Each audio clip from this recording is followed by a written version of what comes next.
S347. Aji Saka berdiri sendirian di gazebo taman memandangi kolam ikan hias dengan perasaan hampa.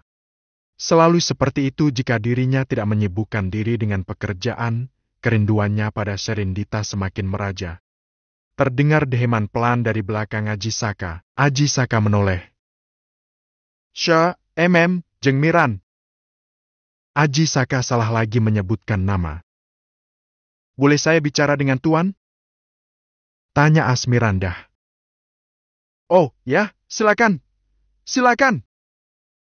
Aji Saka berkata ramah dengan seulas senyum kaku.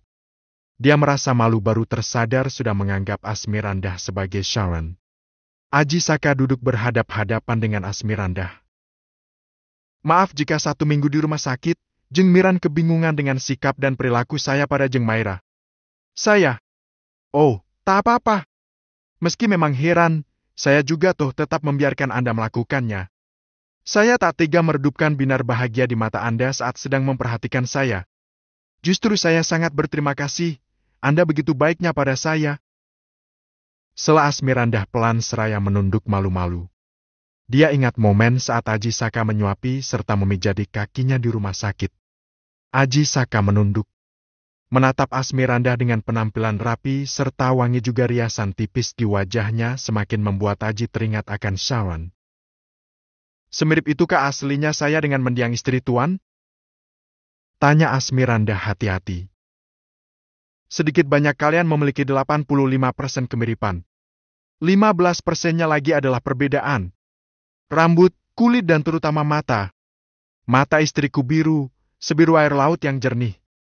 Tapi dia tak bisa melihat. Meski tak bisa melihat, matanya sangat indah dengan bulu-bulu lentik yang lebat dan panjang. Puji Aji Saka menerawang mengenang Sharon. Istri Tuan sangat cantik. Asmi pun memuji Sherindita. Hari itu saat kau, oke, kita mengobrol santai saja, ya. Saat kau ada di depan mall, sepertinya kau sedang mencari seseorang. Iya. Seorang satpam mall. Jawab Asmirandah. Satpam? Teman atau tunanganku? Jawab Asmirandah mulai santai. Dia bekerja sebagai satpam di mall itu. Aji Saka manggut-manggut. Benar dia bekerja di sana? Tanya Aji Saka. Asmirandah terdiam, dia tampak ragu. Dia selalu mengatakan padaku jika pekerjaannya adalah petugas keamanan di mall kemarin. Apa lelaki yang kau cari sama dengan sketsa lelaki di notesmu? Asmirandah mengangguk. Aji Saka terdiam beberapa saat. Aku bisa mencarikannya untukmu. Kau bisa sebutkan nama dan apa kau menyimpan fotonya? Tanya Aji Saka. Aku punya fotonya tapi aku tak mau merepotkan Tuan untuk sekedar mencarinya. Tak apa. Aku senang direpotkan olehmu. Sahut Aji Saka. Jangan bersikap terlalu manis padaku. Aku sudah kenyang dengan rasa manis tapi selalu saja berakhir dengan kepahitan. Menyakitkan rasanya. Ucap Asmi. Aji Saka terdiam. Dia sudah mendengar semua kisah Asmi di Lampung. Apa menurutmu kemanisan yang kutawarkan akan berujung menyakitkan? Tanya Aji Saka. Asmi terdiam, menatap lekat Aji Saka lalu menunduk. Semua lelaki menawarkan cawan anggur yang memabukkan padaku. Tapi lagi dan lagi pada akhirnya mereka meninggalkan cawan kosong tanpa alasan yang jelas. Aku dibiarkannya mabuk sendirian, sementara mereka menghilang begitu saja. Entahlah, mungkin rumor aneh itu memang benar adanya. Rumor apa? Aku terkena guna-guna agar menjadi perawan tua karena menolak menjadi istri kedua. Jawab Asmi. Kau percaya hal itu? Tanya Aji Saka. Mau tidak percaya tapi nyatanya aku memang seorang perawan tua. Padahal kata orang aku serupa putri raja, cantik tak terkira. Kekeh Asmi pelan. Kau memang cantik, mirip mendiang istriku. Aji Saka tersenyum tipis, tak menyangka dia akan melontarkan pujian dari dasar hati untuk wanita lain selain Sharon. Asmi tersenyum. Cintamu begitu besar pada mendiang istrimu, Tuan. Aji Saka menghela napas dalam. Bertahun lamanya aku berkubang dalam sepi, menutup pintu hati karena hanya istriku satu-satunya sang bidadari. Kusibukkan diriku dengan bisnis, tak peduli dengan diri sendiri, kubunuh sepi dengan rutinitas pekerjaan yang menyita waktu dan tanpa henti. Karena jika aku berhenti sebentar saja, rindu dan sunyi semakin mengakar kuat tanpa jeda. Asmi melihat sinar cinta yang begitu dalam di mata Aji Saka. Maaf jika sikapku di rumah sakit membuatmu bingung. Aku terlalu gembira melihat wajah Shawen ada di dunia nyata, hidup dan bisa bicara. Tak apa-apa, aku tidak merasa keberatan. Tuan adalah penyelamatku. Apapun yang Tuan inginkan, aku siap mematuhi. Ucap Asmi. Hening sesaat. Siapa nama tunanganmu? Tanya Aji Saka. Ramdan Amrullah, seorang satpam di Mall Magenta. Jawab Asmi. Aji Saka menelpon Suzana. Sus, ke gazebo sebentar. Sekarang, ya. Baik, Tuan. Jawab Suzana sigap di seberang telepon. Tak lama Suzana muncul di gazebo. Jeng Miran, berikan foto tunanganmu pada Suzana. Dia dengan cepat akan mengetahui keberadaan tunanganmu. Tita Aji Saka pelan tapi sanggup membuat Asmirandah tak bisa lagi membantah. Asmirandah mengeluarkan dompetnya yang sederhana. Dari barang-barang yang dibawa Suzana, terdapat foto Ramdan di antara selipan buku hariannya. Foto yang sama dengan sketsa dalam notas. Gumam Suzana. Iya, betul. Jawab Asmi.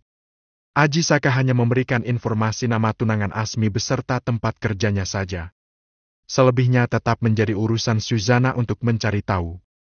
Suzana kembali ke dalam rumah, membiarkan Aji Saka melanjutkan obrolannya dengan Asmirandah.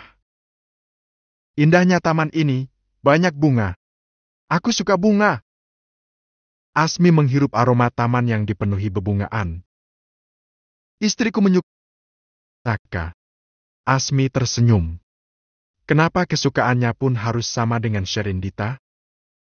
Istriku senang mengoleksi banyak guci. Meski tak bisa-bisa melihat, dia menyenangi guci-guci besar yang sangat halus dan licin permukaannya. Asmi manggut-manggut. Dia tak menyukai guci, tapi dia suka warna putih. Sama dengan warna putih rumah keluarga Dharma Wangsa. Aji Saka melihat tatapan Asmi yang menatap kagum rumahnya. Kau suka warna putih? Asmi mengangguk. Kau senang tinggal di sini? Asmi menunduk malu. Senang tapi aneh rasanya ada orang sebaik Tuan. Anak menantu bahkan cucu hingga asisten rumah tangga begitu baiknya. Siapa aku dan nenekku hingga mendapat kebaikan keluarga kalian? Aji Saka tersenyum. Shawn anakku pun sangat merindukan mamanya. Dia sedikit terpengaruh tapi tidak sempat kehilangan akal sepertiku. Aku kelimpungan melihat sosokmu yang mirip Shawn. Entah kenapa ada perasaan tak rela di dalam hati Aji Saka andai tunangan Asmi ditemukan. Dia ingin Asmi tinggal saja seterusnya di rumahnya. Opa! Panggil Dore dari teras. Dora sedang mendorong kursi roda Rindang. Bah Rindang nunjuk-nunjuk terus keluar jendela. Seru Dora dengan riang mendorong kursi roda. Bunga! Bunga! Tunjuk Rindah lemah dengan jarinya. Suaranya pun terbata-bata. Bah mau ambil bunga yang mana? Tanya Dora. Rindang menunjuk semua bunga dengan tatapan bingung. Dora berinisiatif memetik bunga anggrek merah lalu memberikannya pada Rindang. Maira suka bunga. Ucapnya dengan bibir gemetar. Dora mendorong kursi roda menuju gazebo. Mbak bilang Ibu Maira suka bunga. Ucap Dora. Rindang mengacungkan bunga dalam genggamannya yang tampak sedikit gemetar. Opa, apa Mbak sakit? Tangannya gemeteran. Tanya Dora. Mbak sudah sangat sepuh sekali, sayang. Jadi tangannya gemeteran. Tukas Asmi menjawab pertanyaan Dora. Dora memberikan bunga pada Asmi. Asmi menyelipkan bunga anggrek di telinganya. Rindang tersenyum cerah. Cantik, cucuku cantik. Suaranya lemah dan gemetar. Ajisaka terpana melihat Asmirandah. Dulu sekali, dia kerap memetik bunga lalu menyelipkannya di telinga Serindita. Opa! Desis Dora seraya menyenggol lengan Ajisaka. Mirip foto Oma Sharon yang pakai bunga-bunga di telinga. Bisik Dora yang duduk di lengan kursi Ajisaka. Ajisaka berdehem pelan. Iya, mirip. Dora sedikit peka dengan gesture Ajisaka. Dia turun dari lengan kursi lalu kembali menghampiri Rindang. Dora bingung di mana acara dangdut di televisi sore-sore begini. Cucu tuan cantik sekali. Nanti saat besar, akan ada banyak pemuda yang mengantri untuk jadi kekasihnya. Puji Asmi. Jangankan sudah besar, sekarang saja sudah banyak yang antri. Kakek Ajisaka. Asmi tersenyum. Ajisaka memijat pelipisnya. Bahkan senyum Asmirandah sedikit mirip Serindita. Maaf, Jeng Miran, terakhir tunangannya memberi kabar. Bagaimana kabarnya atau mungkin pesan terakhir sebelum dirinya menghilang? Tak ada pesan apapun. Aku tidak punya ponsel jadi aku hanya menunggu dia datang saja ke rumah. Kau tidak punya ponsel? Pernah berkali-kali punya. Tapi selalu saja hilang, entah dicuri di rumah atau dibodohi teman.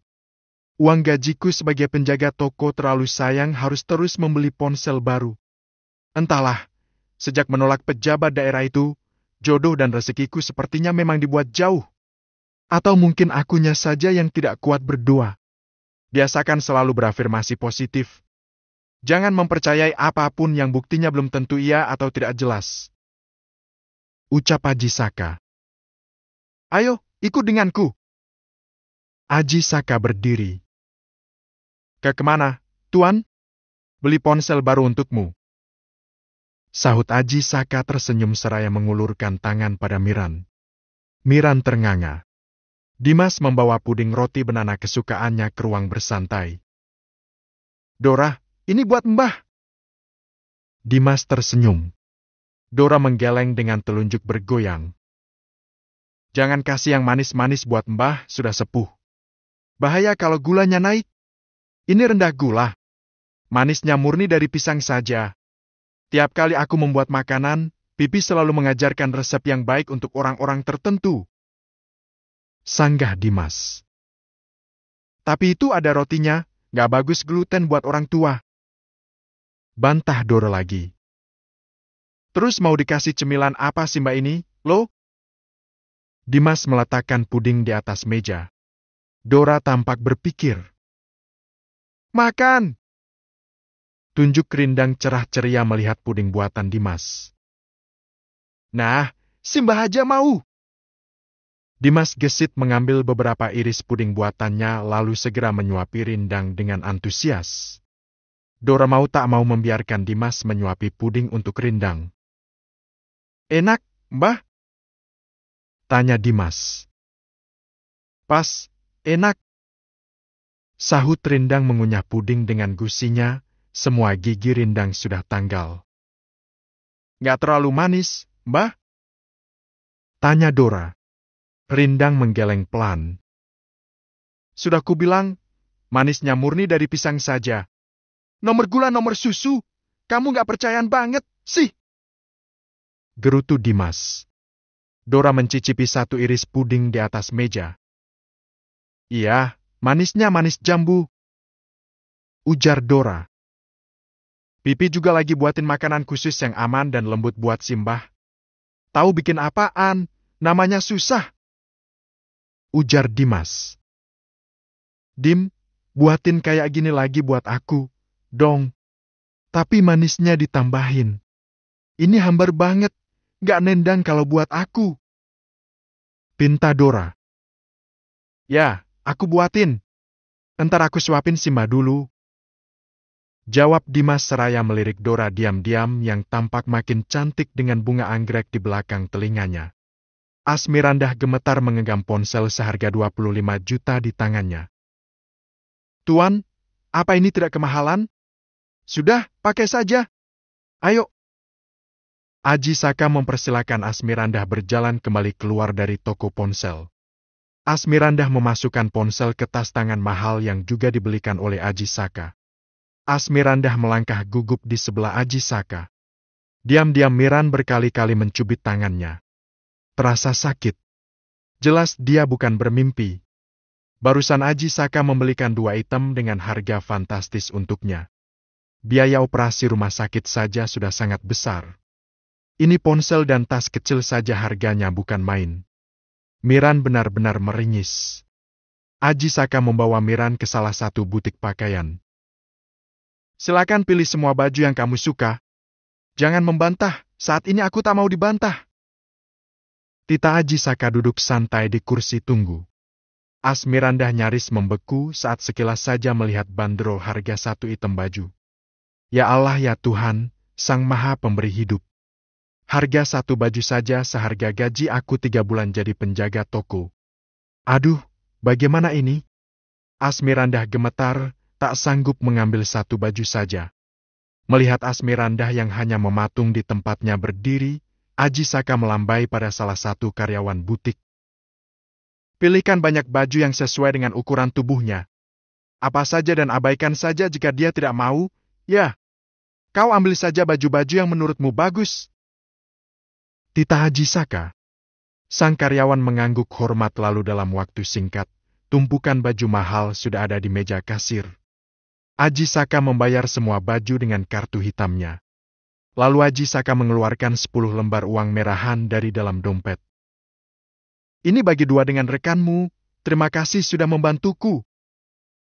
Ucap Aji Saka memberikan 10 lembar uang berwarna merah pada karyawan yang tadi memilihkan baju-baju untuk Asmirandah. Kedua karyawan butik tampak sangat senang dan mengangguk sopan seraya mengucapkan terima kasih berkali-kali. Tuan, ini banyak sekali. Suara Asmirandah nyaris tercekik melihat Rashid membawa banyak paper bag dari dalam butik. Ayo, kita makan malam. Aji Saka tersenyum tak peduli dengan Asmirandah yang gemetar mendengar totalan harga baju yang dibeli Aji Saka. Malam itu Aji Saka mengajak Asmirandah makan malam di salah satu restoran yang ada di dalam mall untuk menghemat waktu. Asmirandah benar-benar tak bisa menikmati makanan enak di hadapannya. Hanya karena dirinya mirip dengan seseorang lalu dia mendapat kebaikan Aji Saka tanpa henti. Benar-benar Miran tak habis pikir dibuatnya. Kebaikanmu begitu istimewa, Tuan. Aku nyaris kehilangan kata-kata. Semua adalah berkah dari Tuhan Sang Pencipta alam untukmu melalui aku.